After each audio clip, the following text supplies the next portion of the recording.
You have 10 employees. 3 of them do half the work. Makes sense. That's reasonable. You have 100 employees. 10 of them do half the work. Well, that's a problem. So the other 90% are doing the other half. Who cares about them? You have 10,000 employees. 100 of them do half the work. Right, so here's a nasty little law. As your company grows, incompetence grows exponentially and competence grows linearly. Got it? Right? Because with 10, it's 3 who are doing half the work, but at 10,000, it's 100 that are doing half the work. So 9,900 of your employees are doing as much as the best 100. You might not even know who the best 100 are, but probably they know. And maybe their peers know too. And so one of the things that's really interesting when big companies start to shake, which means maybe they've had a bad quarter or 2 bad quarters, and the stock price starts to tip down, and the hot people who have options are not very happy about that, and maybe they start to announce layoffs, all the 100 people who have opportunities leave.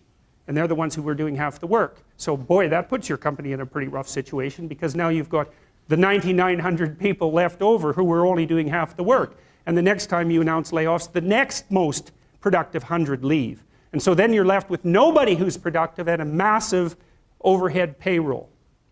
Price's law, you can look that up. De Sola Price. De Sola Price is a guy who was looking at scientific productivity. And one of the things he found was, when he was looking at PhD students, is that the median number of publications for a PhD graduate when he did his work, which was in the early 60s, was 1.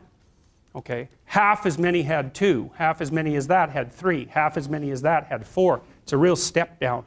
And one of the corollaries of that is that there's a certain number of people who are hyperproductive, and that's these people out here.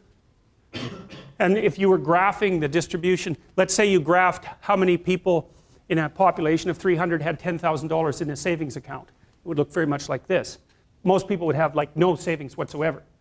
The median person would have no savings whatsoever. And then you go up here where the 1% is, they have all the money. But the thing you want to understand about that 1% issue that you always hear about is that it applies in every single realm where there's difference in creative production. Every realm. Doesn't matter. Number of records produced, number of records sold, number of compositions written. So here's an example.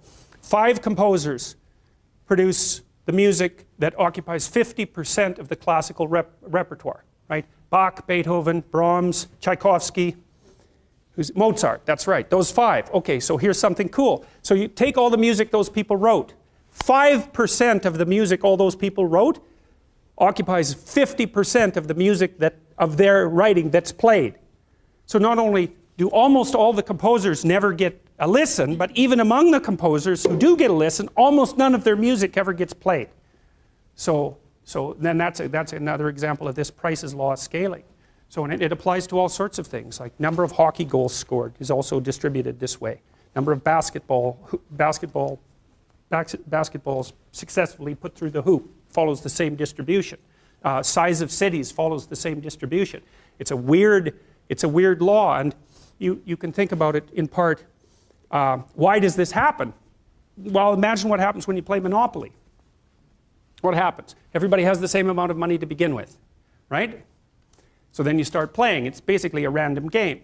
Well, some people start to win a bit and some people start to lose a bit. And then if you win, the probability that you'll keep winning starts to increase. And if you lose, your vulnerability increases as you lose. And then maybe you've got, say, 6 people playing Monopoly. Soon one person has 0. What happens when they have 0? They're out of the game. So 0 is a weird number, because when you hit 0, you're out of the game. So then if you keep playing, people start to stack up at 0, right? What happens at the end of the game? One person has all the property and all the money, and everyone else has none. Right, that's what happens if you play an iterated trading game to its final conclusion. And that's part of the law, in a sense, that's underlying this kind of distribution. So it's not a consequence necessarily of structural inequality. It's built into the system at a deeper level than that. So, you know, people talk about all the time about how unfair it is that the 1% of the population has the vast amount of the money, and 1% of the 1% has most of that money, and 1% of the 1% of the 1% has most of that money. But it is it's an inevitable conclusion of iterated trading games, and we don't know how to fight it. We don't know how to take from the people who have and move it to the bottom without it instantly moving back up to the top. Different people maybe, but still back up to the top.